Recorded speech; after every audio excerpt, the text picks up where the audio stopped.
Okay, Al. The next topic I want to get into is really PC gaming hardware. Mm. It looks like obviously we're going next gen.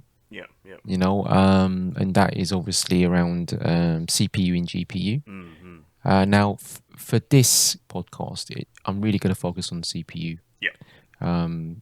Basically, both Intel and AMD have their CPUs out, reviewed, out in the open.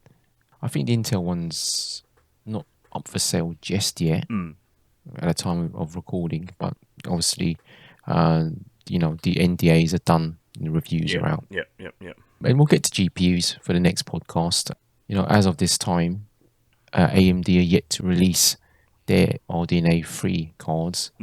Intel have basically released Arc of Sorts, and NVIDIA obviously they've disclosed, and released what they're doing. Yeah. So let's get into it. I mean, what did I say? It's it's like the CPU wars, right? And let's be honest, kind of AMD shot its load first. Excuse all these kind of like sexual innuendos I've got littered around all of my kind of like material. Well, let's talk about this. So AMD Ryzen 7000 series desktop CPUs. Okay, what do they give us? Well, the information is based on the high-end 7950X. It's Zen 4 architecture. They're basically introducing a new platform, AM5 socket, with commitment to support the socket until at least 2025. Those plans could change. Obviously, you might get more, you might get less. But so far AMD have been quite reliable. Yeah. When it comes to platform support. Yeah, they've been supporting AM4 for quite some time. I've got one. Yeah, it's been pretty good. So yeah, let's hope they do a good job with AM5 as well. Indeed. They've got PCIe 5 support. They've got DDR5 support for memory, but no DDR4 support. So obviously not backwards compatible with the old flavor of memory. They've got AVX 512 for AI, which is ironic because Intel have all but abandoned it for their desktop CPUs. And it works with AM4 CPU coolers. So there's there's a little bit of reuse there. And for the first time, as much as I can remember, they have integrated GPUs. 2 core. You're not really going to play AAA games on it, that's for sure. But it's there and it's useful for troubleshooting and the like. This particular GPU is absolutely useless, for anything but maybe really ancient games and or kind of your kind of OS Windows. Yeah, I'm just thinking browsing type stuff. Yeah, that's even minimum browsing. Yeah. But moving on from that, it looks like AMD still have performance per watt gains here, and interestingly, they've got this 65 watt eco mode. It's like a toggle. I think you can hit it through the BIOS, but they've also introduced it to Ryzen Master software, so you can do it via Windows. And it at 65 watts, it gives you better than 5950X and 12900K performance. Yeah, so there's some use there. There's some use there. There's some use cases definitely that might benefit from that. Now I've kind of like laid out a table of some of the specs, and obviously for anybody just listening to the podcast, they won't see the table. For anybody on YouTube, they'll probably see it in the video. They're pretty much stuck to their convention of between 16 to 6 cores, so not a lot has changed there. But if you observe it, I mean, they're basically boosting up to over 5 gigahertz, and you're talking the high 5 gigahertz, 5.7 for the 7950X, 5.6 7900X, and 5.4 and 5.3 for the 7700 and 7600. So they're getting very mighty close to what Intel are doing. They've got almost parity here, which is not something they've done in the past. Cache-wise, obviously the usual AMD style cache increases. Yeah, no doubt about that. Yeah. And for this generation, they're on TSMC's 5nm process node. Yeah, so they're getting benefits there. Yeah. But obviously, if you look at the power draw, also has gone up. Yeah. Also gone up. Now I left the Ryzen 5800X 3D there. Reason for that is it's still a viable gaming part right now. It's worth a comparison, is what I'm trying to say. Yeah. You know, it's still viable as a gaming part, that's for sure. And in certain titles, it matches the new generation in terms of AMD and Intel. Yeah, but obviously not for all workloads. It's nowhere near as good for, let's say, creation and real work kind of based kind of workloads. So what can you say about AMD's 7000 offering? Well, you know, versus AMD Ryzen 5000, the previous gen, you're getting a 29% improvement in single thread performance and a 41% improvement in multi-threaded. Yeah, and it looks like most of the gains have been brought about by like a 13% IPC gain and much higher clock speeds. Moving on from that, obviously, AMD have fired first, but there are blanks here. They fired some blanks. There's no doubt about that. They're running with high temperatures, 95C, 95C, which is kind of scary. You know, for anybody that's kind of like builds PCs. I'm assuming those are the 7900s that are hitting that rather than the lower end one. Yeah, I think pretty much the higher end CPUs are the hotter CPUs. That's for sure. But what it reminds me of conversations around PS5 when it kind of came out. And PS5 had this continuous boost. So its Ryzen CPU behaved a little bit differently. Yeah. And it had that set power level. Yeah. And that was a power level that the system would work at. And it would really balance that between CPU and GPU. Yeah. But, you know, there was a lot of confusion because obviously most of the time you run with a base clock and you boost out momentarily. Yeah. And then you come down to your base. But in that situation, it was always, you know, it was just hitting the boost as much as it could and maybe dropping off slightly. And the reality of that is they didn't lose much performance when they had to actually drop off slightly. Yeah, because the performance wasn't scaling linear. Yeah. You know, ultimately, this is the start of a new M5 platform, and it's expensive. That's the reality. It does not support DDR4 memory. And currently, what I hear, it's not selling well. Why? Could be factors about the economy. Could be factors that the cheaper motherboards for AM5 are not yet out. Could be factors that people are just waiting for Intel to produce, you know, their chips. And then also the other practical factors. You know, if you upgraded within the last couple of years, unless you're the most, you know, like die-hard enthusiast, you may not wish to upgrade. That's the reality of it. Yeah, that's the thing. I've still got I'm still on the 3700X, and it works perfectly fine. Like, I don't see any good reason for me to upgrade, you know, unless there's something really super duper that needs the kind of top end stuff. I just don't see a need to do an upgrade. Yeah, that's the reality. I mean, I've still got my 3950X, and it does everything I need it to do. Yeah, it does everything you need it to do. Yeah. So really, AM5 feels like a bit of a bridge generation, you know, to get themselves to that new platform. Yeah, the first one in that new socket, and obviously then people testing the limits of that additional power draw and that kind of running in the higher temperatures, right? So yeah, like you're saying earlier, people do get uncomfortable when it gets that sort of high temperature. Yeah, like you said, it no doubt pulls more power.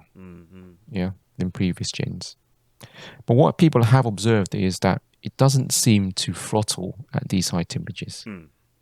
Yeah, and I think AMD are offering, obviously, their guarantees are based on that 95C spec. Yeah. Um, and like I said, it's a different way of thinking about CPU behavior. Well, That's it, that's the thing here. it just means it's gaming as well as heating your home at the same time. Yeah, but it's the reality is like I think a lot of people kind of worry about the health of the kind of part Mm, mm.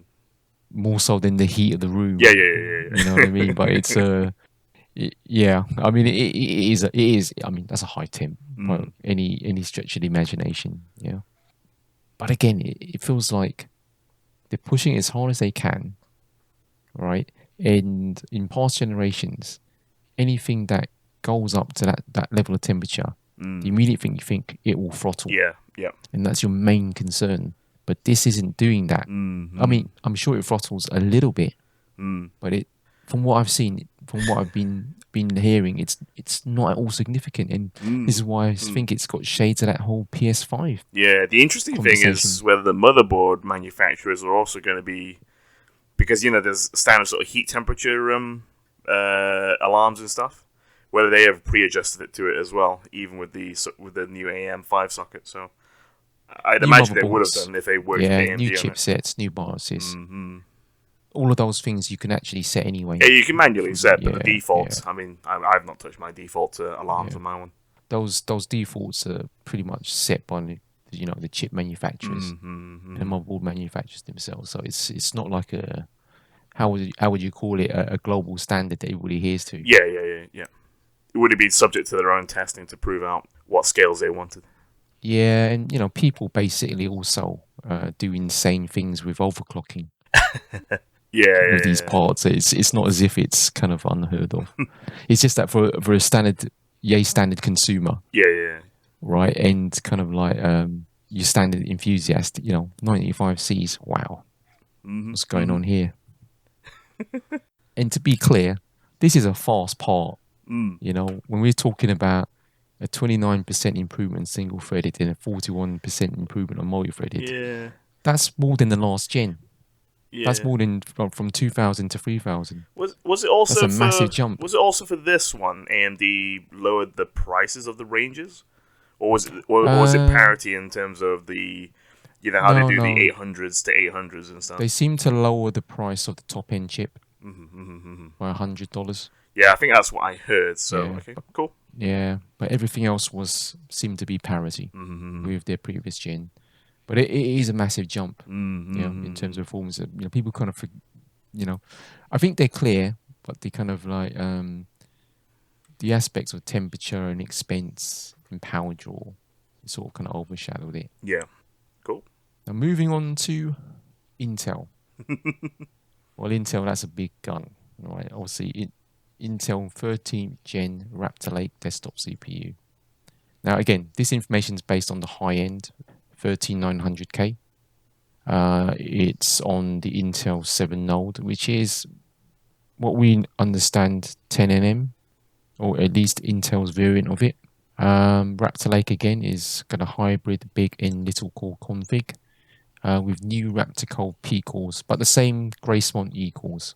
Mm-hmm. So those E cores are the same, but they doubled those E cores, certainly for the highest end chip. Mm. And it's still on the LGA 1700 socket, which is now effectively, this is end of life after this. Mm-hmm. Yeah. So it's a dead platform for all intents and purposes. It does support PCI E5 and DDR5 and DDR4 support. Mm-hmm. No AVX 512 for AI, and as we know, there definitely will be kind of a KS part, and Mm. there are KF parts now. Yeah. Now, how does this look? How does this stack up? Well, if you look at the pricing, it feels cheaper than AMD. Mm. Yeah, right across the board. Now, they did kind of communicate certain recommended retail prices, Mm-hmm. but largely, I don't think you can get it for the recommended retail price. When I looked Mm-hmm. online and looked at the price range, you're talking about.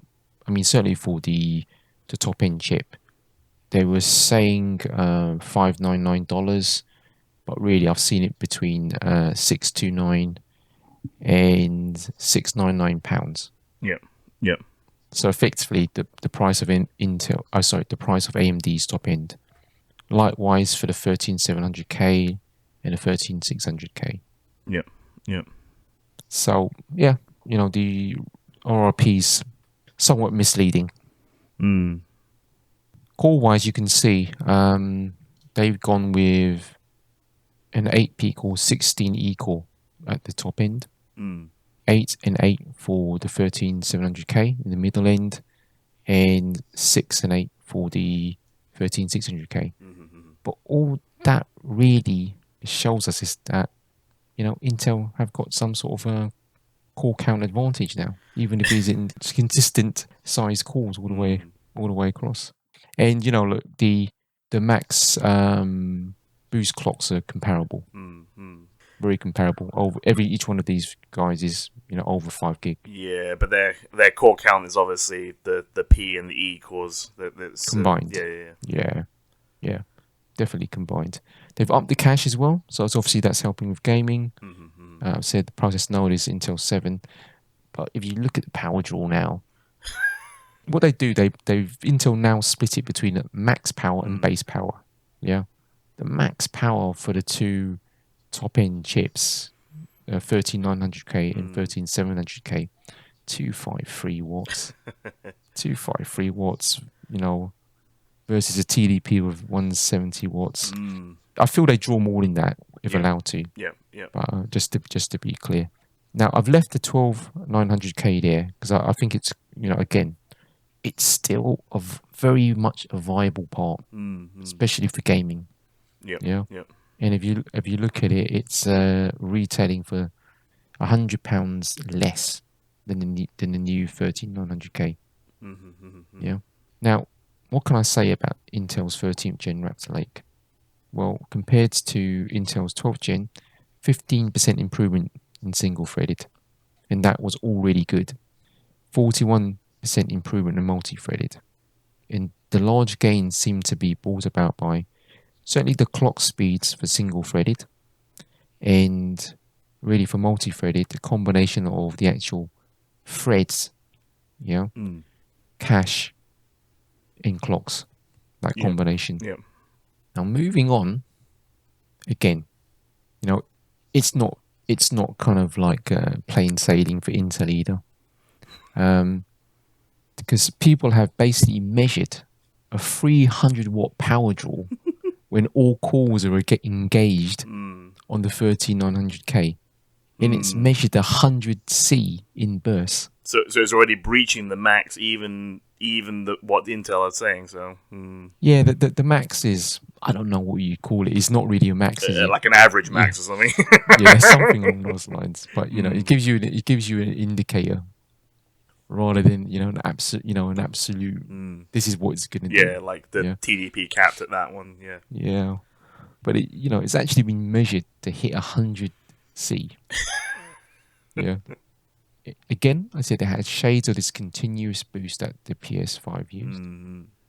Yeah, and obviously the platform that it's running on is end of life, LG A1700 end of life, and there's no upgrade path beyond 13th gen. Again, it could change, they could surprise us, but it's not likely. It doesn't seem to be the Intel way. You won't get the full performance uplift without DDR5. Yeah. Though in some stats and reviews I've seen, it might actually be marginal.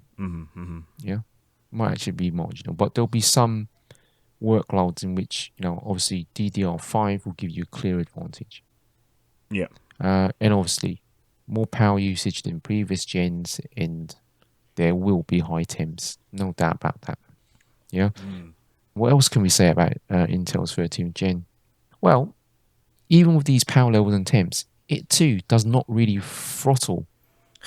It does not throttle as we would normally think. If you know what I mean. And the other thing to say is that this is Intel's second successive good CPU launch. As much as I can see. What I mean is the CPUs look good. They're reviewing well. No doubt about that. So Intel close to being back. For CPUs anyway. Now, what next? So these CPU wars. I mean, it's a battle. It's not a complete war, right? But in summary, what we can see is Intel 13th Gen Raptor Lake wins performance, but it's really marginal in some cases. Like I've seen 5% differences for Intel. Let's say 8% differences for AMD. More wins for Intel, I believe. They're trading blows. Yeah. Intel definitely wins at single threaded. I think approximately I've seen between 10 to 15% better than Ryzen 7000. But that's at the moment fairly normal for Intel and has been for many years. Yeah. Both are strong with multi-threaded. Intel 13th Gen is better with kind of lightly threaded workloads. AMD 7000 is better where workloads need a kind of uniform sized core. Where this big little thing doesn't quite do it. For instance, Blender and V-Ray. Yeah. AMD Ryzen 7000 has an efficiency advantage. No doubt about that. You mean efficiency of clock performance versus power draw and that sort of stuff? Yeah, it's not a power draw. They're both kind of like, well, in saying that, I think the power draw of AMD is somewhat less in most scenarios. And I think I've heard that when you kind of limit the power, the performance of the AMD part is, I think, better than the comparable, Intel part at the same power level. Yeah. But I haven't seen conclusive evidence of that. You can actually also say that, but obviously both AMD and Intel are pushing the limits for power, for performance. Yeah. They're really pushing these parts hard this gen. So what's the why? And what I mean, why buy them? Well, 13th gen, and I've included obviously 13700K and 13600K. It's actually better value. You're getting a better price per thread ratio. You can't argue that. It's there. And 13th gen is arguably the quickest gaming CPU out there. But again, in some games it does look marginal, and it doesn't win everything, but it wins at most things. Yeah. If you're on the existing LG 1700 socket, it's clearly far cheaper to upgrade to this. Yeah, drop it into your motherboard. No new motherboard. You can stick your DDR4 memory if you so wish, or get new DDR4 memory because it's still cheaper than DDR5. How about AMD Ryzen 7000 Zen 4? AMD is actually quite close in performance, and there are workloads where it actually just does make sense. AM4 it's kind of like future-proof. So your outlay is going to be spread across a number of years for the motherboard and the memory and whatever else. Yeah. But the question you have to ask yourself is, are you really going to upgrade your CPU? Yeah, that's the question. Yep. And if efficiency is your thing, then AMD is still the king, and it has this eco mode, 65-watt eco mode. And I'm thinking it might be, something you can use for small form factor PCs. I mean, I've got one. I've got a mini ITX, and I dare not put Intel 13th Gen or an AMD Ryzen 7000 in it. Not at stock anyway. No way. Yep. The other thing that was interesting that has been proved is that changing or adjusting the IHS, the integrated kind of heat spreader, that lid, if you like, on top of the CPU, you can drop temps. I think Debao dropped it by almost 20 degrees. But will AMD do that? There was some speculation that a lot of it was about getting it to be used with, let's say, the old AM4 coolers. That was part of the reason, but don't know. That's yet to be proven in terms of the why, but it's possible. But the last thing I will say is that if you do game, and that's all you really want to do with this platform, why not just consider last gen? The Ryzen 5800X 3D still does a good job. Intel 12900K still does a good job. Yeah. And really, get yourself a new graphics card. That's the other thing. Yeah, you're more likely to be capped on the on your GPU rather than your CPU. Yeah, Yeah, exactly. Especially if you game at 4K. Mm-hmm. You know, even if you're kind of like going, 1440. Yeah. You know, because I mean, there were some people who did actually attest with an RTX 4090, Mm-hmm. and arguably all the CPUs that we've just talked about delivered the same frames, yeah, but the same settings. Mm-hmm. It was no different, yeah, because obviously, you got that 4090 there, and that was that. Really, it's going to be GPU bound. Yep. Yep. Let's move on. So, what could happen next? What's the next theatre war here? Well, Intel's 13th Gen Raptor Lake arguably comes in at a lower price for more performance.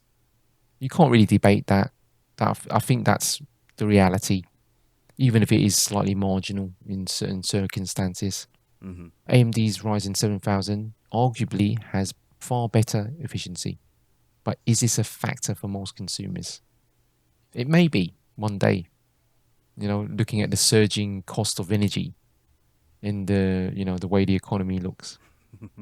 Both have comparable performance for single and multi-threaded workloads. And on paper, Intel has advantages for the core count, yeah, on paper. Clocks on IPC are getting closer, which was what traditionally was an Intel advantage. Mm-hmm. Yeah. But I will say that AMD does need to drop prices because it's just not comparable, really. I mean, if you just take our recommended retail price, it really isn't comparable.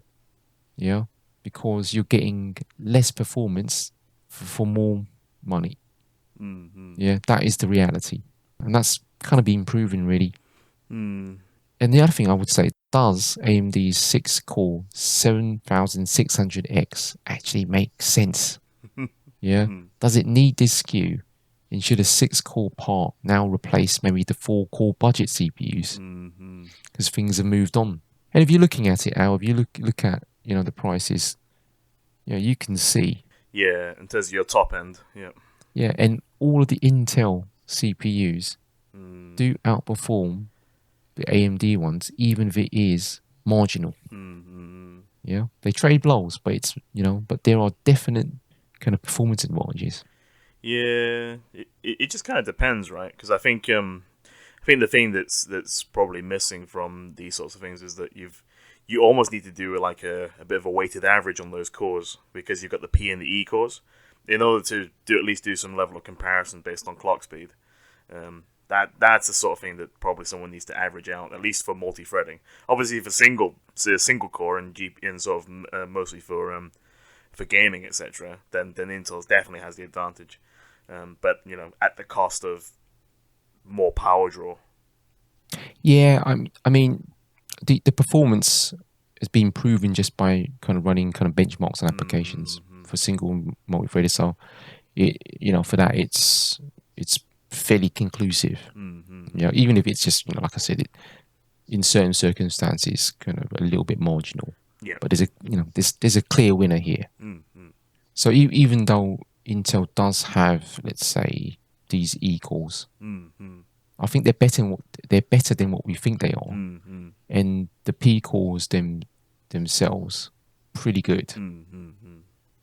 So it seems to balance out. Even putting that aside, from a pure marketing standpoint, the number of cores, you look at them right the way across the board. You see this. You see that the 3900K on a box has 24, and the Ryzen 7950X has 16. Yep. Or you look at the lowest end SKU, 6 cores. Yep. 13600K, 14 cores. Yeah, but again, this is because the P and the E as well, though. But then the interesting thing there is that at that price point, it's probably fine for Intel's probably gonna push more of that in comparison to that of AMD's one. It might be the case that it's down to the E cores, L, but the 13600K has 6 P cores, 6 large cores. The Ryzen 7 7600X has 6 big cores. The difference is it gives you 8 E cores in addition. Yep. is that addition. It comes in at maybe the Intel chip comes in at 30 pounds more expensive. From the testing I've seen, it gives you significantly more. That's the thing for the money. I can imagine. I would imagine the Intel chip is much stronger at that kind of the more mid range within there. Yeah, it's one across the board now. Mm-hmm. Yeah, there's not one SKU where it's had good wins. Let's put it that way. Yep. And ultimately that's what I think. AMD probably should look at this for the next gen. I mean, I think they will. I think that this is the best thing that could actually happen. For CPUs, that Intel have been able to produce this. And I think it will shift AMD out of this comfort zone because they've had this SKU for. This is the third generation. They've had these number of cores. Yep. They haven't changed them. Yeah, and now the Intel are chasing them, at least in actually probably beating them in quite a few different bits. And like you say, they won't be as comfortable as they used to. Yeah, I mean they're winning more than they're losing Intel. Mm-hmm. Yeah, that's for sure. Yep. Yeah. Yep. What might they want to do in the immediate future? Well, I've thought that maybe AMD need to adjust the SKUs they're offering with a price reduction. Yeah. So I kind of drew up a little kind of table here and just kind of put my thoughts down. It's obviously completely fictional, but with the 7950X, obviously that continues to basically go up against the 13900K. Yeah. But it really does need a massive, price drop. Mm-hmm. Not maybe quite by 100, but something like 70 kind of like pounds wouldn't go on this. Well, I mean, to be honest, the retail price that's out there, depending on demand, you're going to quite easily find things out there that's probably got on a discounted rate that the retailers can sell at anyway. So it might end up being that whilst we've been through that period of things have been much more expensive than the retail price, maybe we're going back to that the lack of that demand. And then supply is outstripping that of demand. So maybe you'll get those discounts, and actually the retail price is still just an indicator, and maybe that will skew it already.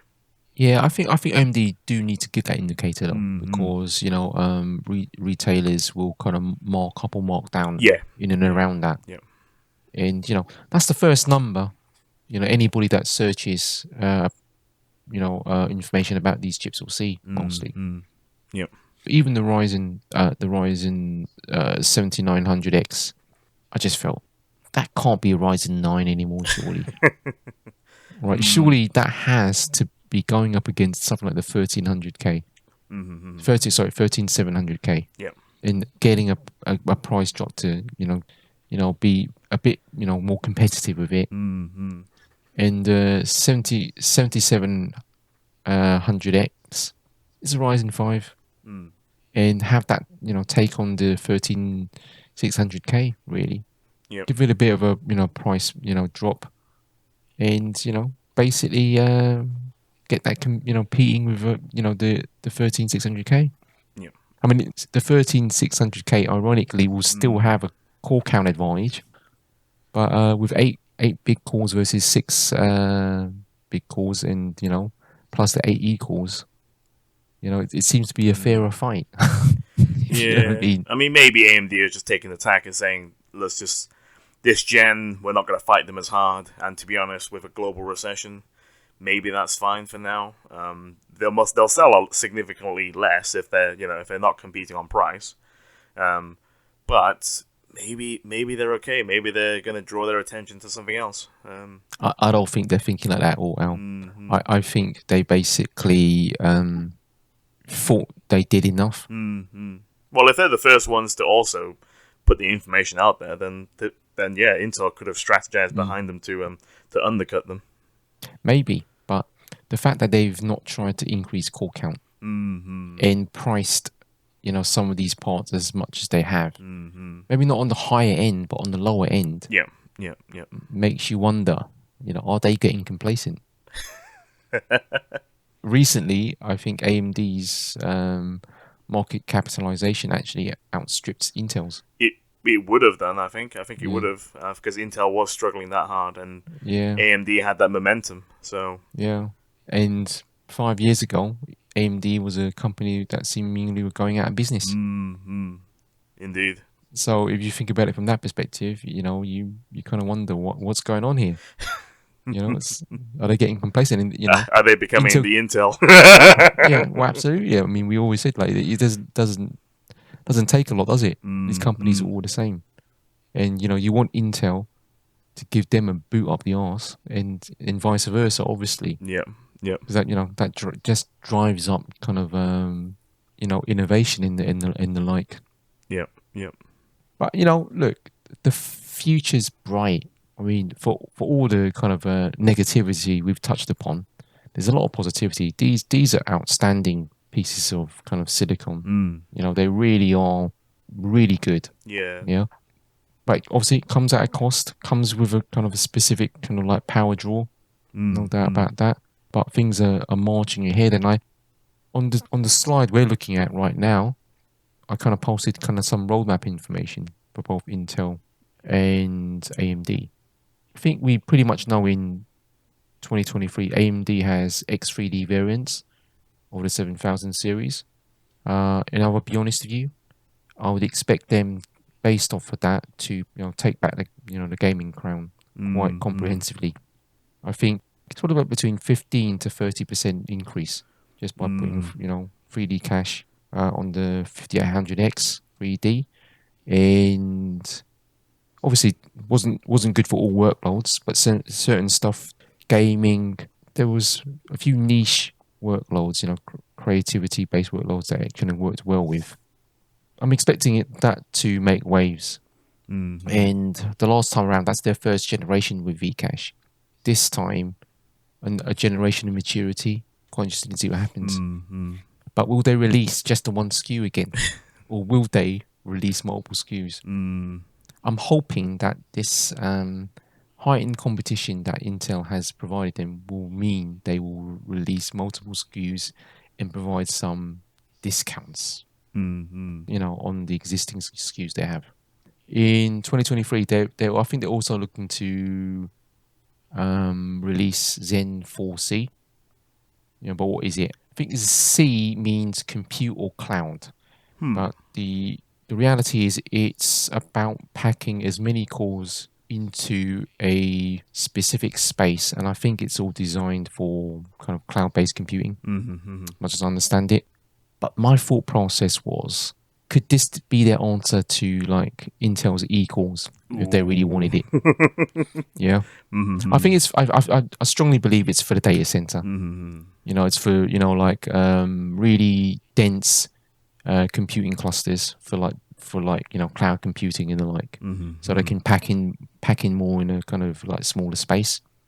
But also a possibility.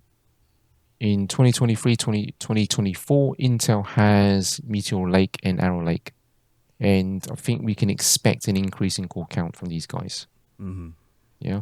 In 2024, AMD has Zen 5 with X3D variants and Zen 5C. And this is all kind of known stuff. I mean, this is on their roadmap. So it's looking pretty interesting in, the rate of innovation and kind of, progress, steamrolling ahead. But I kind of thought about all of this stuff, and I thought, well, a fictional outline of how Meteor Lake and Zen 5 core layout could look. I kind of provided a little, table, and I thought to myself, 4900K. What if that was 32 cores? 16 big, 16 small. 14700K. 8 big, 16 small. 14600K. 16 cores, 8 big, 8 small. I'm just wondering, I mean, Intel, what they did this time, they doubled some of the E-cores on some of their SKUs. Not all of them, but some of them. And then I thought to myself, well, what would Ryzen or AMD have to do? So let's say this fictional 8950X Zen 5 chip, and it might even be called the 9950X for all I know, because they have this weird naming convention of laptops. What if that was 32 big cores? We know they were well capable of such a thing. They got Threadrippers with 64 cores, for God's sake. You know, that's not even out on Zen 3. I think it's still Zen 2 or something like that. I can't even remember now. But who needs it? Yeah, well, that's true. Well, if it's turning into an arms race, it's not about who needs it. You know, that's the thing. It's like, I've got it. You know, like, and if you're doing it, I'm doing it.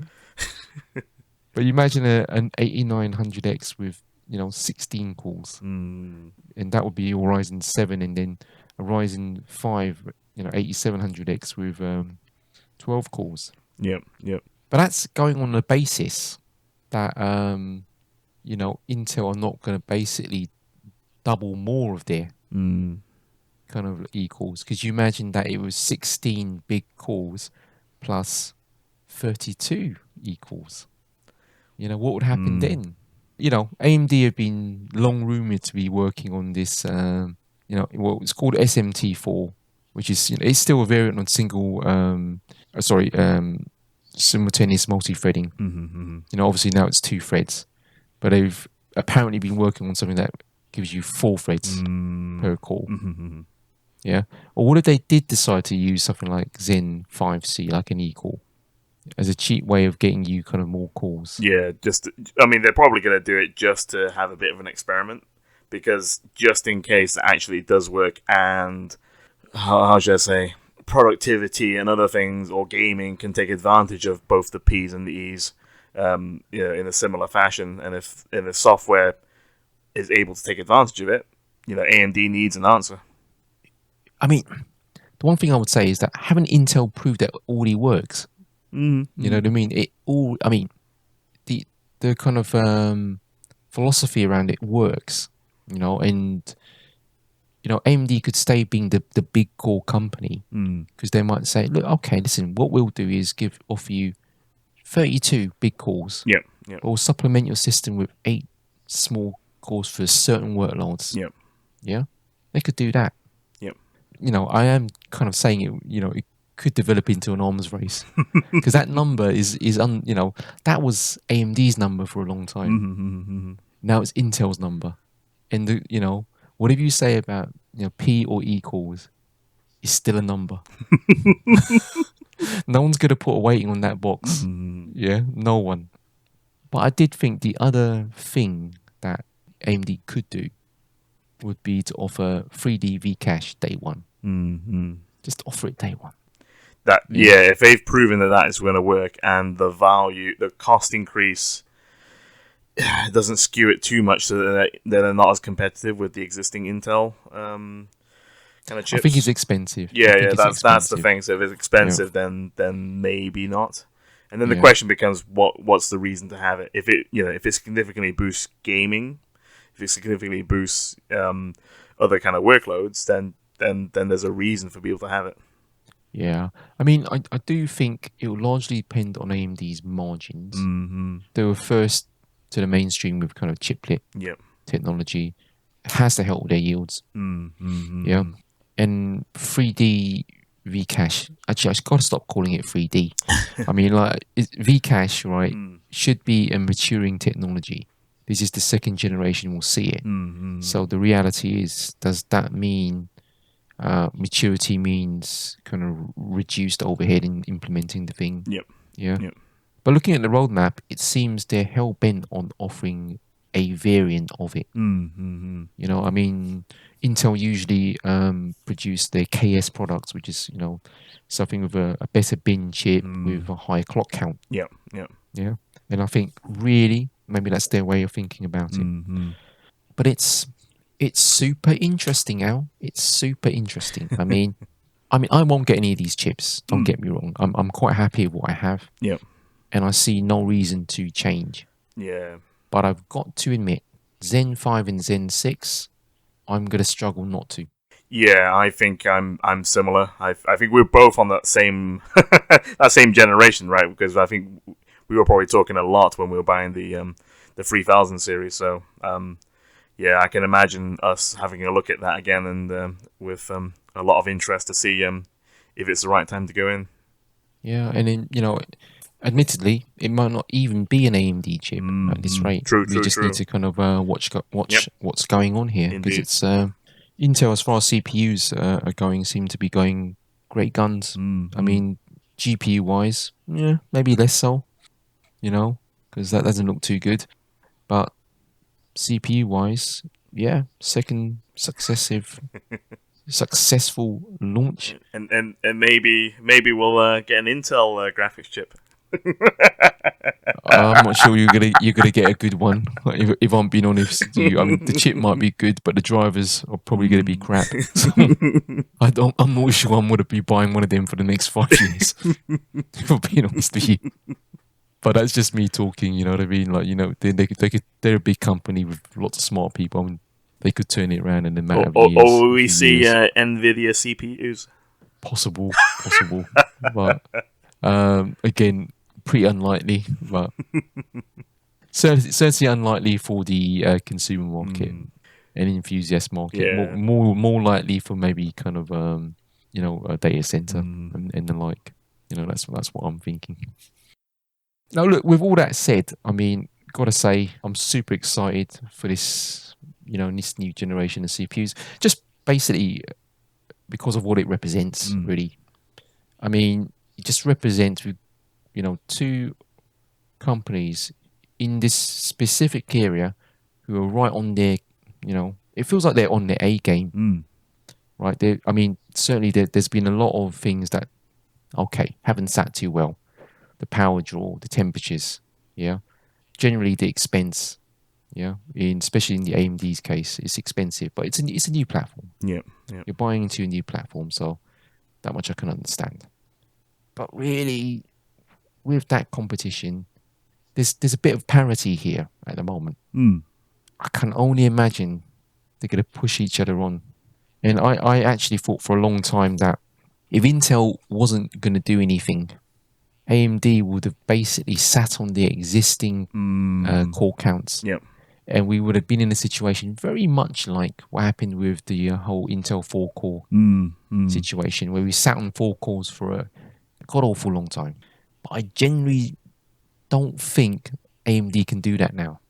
And even if we say that Intel are cheating, yeah, whatever that means, I've got no idea what that means, because like the proof is in the benchmarks that people run for all these applications, and the benchmarks are telling you it's kind of working. Yeah, he's just getting you performance. I mean, who cares about whether it's a P or an E? Right, the fact is, look, are you getting performance? That's the outcome. You should be focused on the outcome. We're getting that. And I'm just thinking, well, if AMD aren't the company who want to kind of do the E calls or the smaller calls, then they're gonna have to push up the core count. Yeah, they They're will. gonna have to push it up. Yep. Yep. So it's all interesting times for us, that's for sure. Okay, Al, have you got any closing thoughts on all of this? No, it's again, it's good to see this stuff, and again, another good generation of performance increases. I think again, like you say, they're both Intel and AMD are on their A game, and let's hope it continues. Indeed. Okay, and with that said, let's move on to next topic.